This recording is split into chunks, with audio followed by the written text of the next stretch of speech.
Hello दोस्तों, तो कैसे हैं आप सभी लोग। आज आप सभी लोगों के लिए चैप्टर नंबर 2 क्लास 12 हिंदी में रॉबर्ट नर्सिंग होम में चैप्टर का नाम क्या है, रॉबर्ट नर्सिंग होम में सेकंड चैप्टर है कन्हैया लाल मिश्र प्रभाकर जी का साहित्यिक परिचय देखेंगे।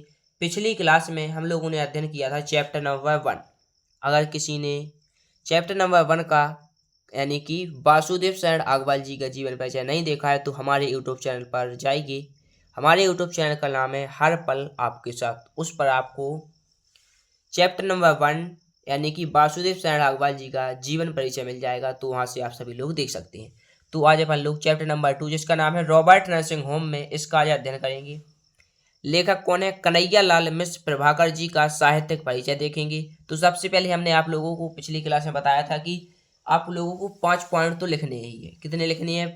5 पॉइंट लिखनी है। सबसे पहले नाम, इसके बाद जन्म, जन्म स्थान। नाम क्या है? कन्हैया लाल मिश्र प्रभाकर जी। जन्म कब हुआ था? सन 1906 ईस्वी में। कब हुआ था जन्म? सन 1906 ईस्वी में। जन्म स्थान क्या है? देवबंद यानी कि सहारनपुर। देवबंद सहारनपुर। वासुदेव शरण अग्रवाल जी जिए कितनी वर्ष थे? 89 यानी कि 89 वर्ष। कितने वर्ष जिए थे? 89 वर्ष यानी कि 89 वर्ष जी जिए थे। ठीक, जन्म स्थान हो चुका है। इसके बाद आपको लिखनी है, क्या लिखना है? पिता का नाम और मृत्यु। पिता का नाम क्या है?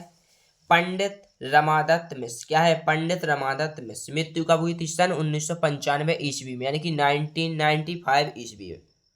हमने आपको बताया था कि आपको मृत्यु याद होनी चाहिए और जिए कितने वर्ष थे ये याद होना चाहिए। तो मृत्यु में से जिए कितने वर्ष थे घटा देंगे तो आ जाएगा अपना जन्म यानी कि 1906 ईस्वी में। ठीक, इसके बाद आप लोगों को बताया था कि हेडिंग डाल लेंगे आप, क्या? जीवन परिचय। हेडिंग डालेंगे आप लोग जीवन परिचय। इसमें लिखना है आपको कि कन्हैया लाल मिश्र प्रभाकर जी का जन्म सन 1906। कब हुआ था जन्म? जन्म हुआ था इनका कन्हैया लाल मिश्र प्रभाकर जी का जन्म सन 1906 ईस्वी में देवबंद सहारनपुर के एक साधारण ब्राह्मण परिवार में हुआ था।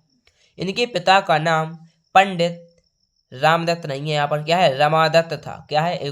रॉन्ग है, सही कर लेना। रमादत्त था। प्रभाकर जी की आरंभिक शिक्षा ठीक प्रकार से नहीं हो पाई क्योंकि इनके घर की आर्थिक स्थिति अच्छी नहीं थी। इन्होंने कुछ समय तक खुर्जा की संस्कृत पाठशाला में शिक्षा प्राप्त की। वहां पर राष्ट्रीय नेता आसफ अली का व्याख्यान सुनकर ये इतने अधिक प्रभावित हुए कि परीक्षा बीच में ही छोड़कर चले आए। ठीक, इसके बाद और राष्ट्रीय आंदोलन में कूद पड़े और सन 1995 यानी कि 1995 ईस्वी में इनका निधन हो गया। कन्हैया लाल मिश्र प्रभाकर जी का सन 1995 यानी कि 1995 ईस्वी में क्या हो चुका था? निधन हो गया।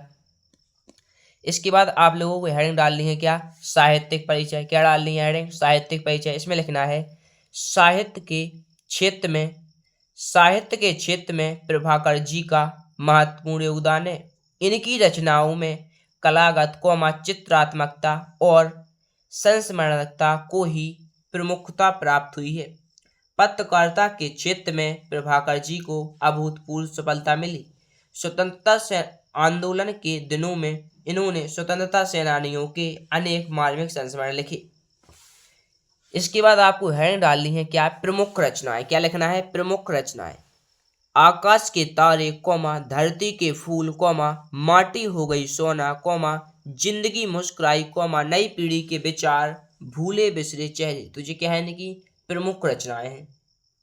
तो आप सभी लोगों से उम्मीद है कि आप सभी लोगों को ये क्लास बेहद आसानी से समझ में आई होगी और आप सभी लोगों से रिक्वेस्ट है कि क्लास को ज़्यादा से ज़्यादा लोगों में और अपने दोस्तों में शेयर कीजिए। मिलेंगे और किसी अन्य ऐसे ही टॉपिक के साथ, तब तक के लिए बने रहिए हमारे साथ। धन्यवाद।